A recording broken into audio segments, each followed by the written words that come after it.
à toutes et à tous, ravi de vous retrouver dans cette nouvelle vidéo. Alors j'espère que vous m'entendrez bien parce qu'il y a beaucoup de vent. J'ai pas mis mon micro puisque c'est vraiment très venteux et il y a beaucoup de pluie surtout, donc j'ai pas envie de prendre le risque de trop mouiller mon micro. Donc on verra bien si ça fonctionne ou pas avec la GoPro. Et on verra si c'est un bon son. Bon, le vent vient de se calmer, donc normalement ça devrait le faire. En tout cas, donc bienvenue dans cette nouvelle vidéo. Comme je vous disais, comme vous voyez, on est vraiment dans un paysage encore très différent et vraiment très volcanique. On a un climat normalement en fait qui est très sec dans cette zone. Et là aujourd'hui, encore une fois, on a la chance d'avoir un climat totalement différent puisqu'on est encore en pleine tempête sur les îles Canaries, même si ça commence à être la fin.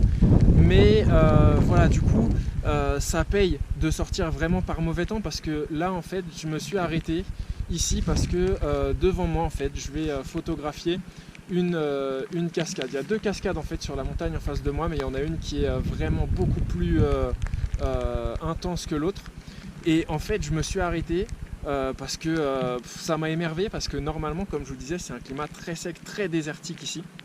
Ce qui fait que il n'y a pas de cascade, il n'y a pas de rivière, il n'y a pas d'eau, il n'y a rien. Et en fait, il a tellement plu ces derniers jours que au final, on a des petites cascades comme ça qui sont formées. Et c'est absolument exceptionnel parce que moi, personnellement, j'avais jamais vu ça. Et c'est vraiment la raison pour laquelle, en fait, je me suis arrêté ici aujourd'hui pour photographier du coup cette cascade. Alors à savoir que j'étais censé aller un petit peu plus loin. J'irai probablement après, je sais pas encore, on va voir comment ça va s'emboîter un petit peu toute la journée, toute l'après-midi.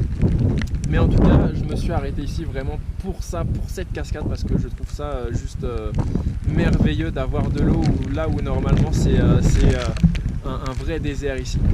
Donc voilà, je me suis appuyé, comme vous avez vu sur mon premier plan, c'est un arbre qui est totalement sec et qui est vraiment magnifique avec ses branches et sa direction qui mène vraiment directement vers la cascade. J'ai essayé d'encadrer en fait la cascade avec les deux parties de l'arbre qui vont une sur la droite et une sur la gauche. Et on verra bien ce que ça donne. En tout cas, il commence à pleuvoir fortement, donc je vais essayer de voir si je peux la photographier, même si là il y a un peu trop de pluie et trop de brume pour qu'on puisse voir en fait toute la montagne qui est en face de nous, sachant qu'il y a des pics un petit peu au sommet qui sont vraiment très beaux, et j'ai envie qu'ils apparaissent à travers la brume, qu'on voit vraiment la forme en plus de voir la cascade. Donc je vais peut-être attendre un petit peu, même si je vais commencer à photographier pour voir au fur et à mesure la lumière qui va changer et obtenir la meilleure photo possible. Donc en tout cas, on voit ça et je vous montre le résultat tout de suite après.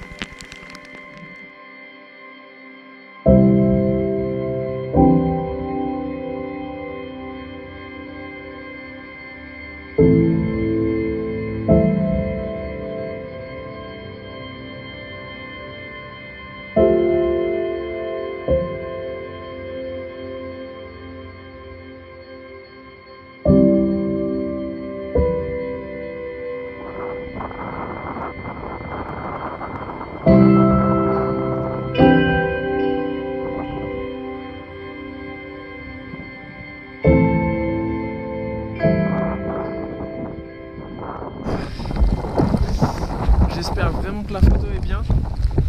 Bon, en tout cas, au niveau de la composition, ça m'a semblé pas mal du tout. Maintenant, il va falloir que je vois ça une fois rentré.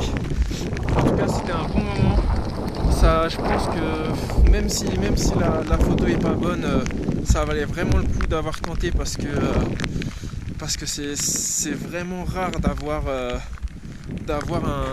un paysage aussi différent de celui d'habitude comme ça.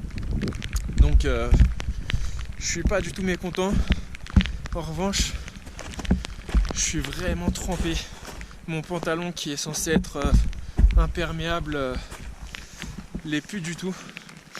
Il est totalement trempé et heureusement j'ai le haut du corps encore sec parce que j'ai ma veste imperméable bleue en dessous mon gros manteau, parce que mon manteau pareil il tient pas, tient pas la pluie. Donc voilà. Donc en tout cas là, je retourne à la voiture. Et je vais me sécher un peu, je vais rester un peu dans la voiture histoire de me réchauffer.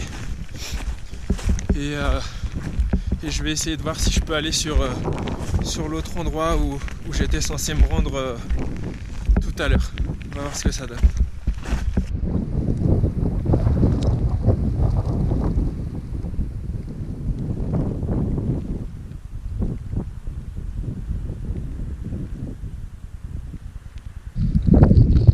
Je me suis arrêté ici.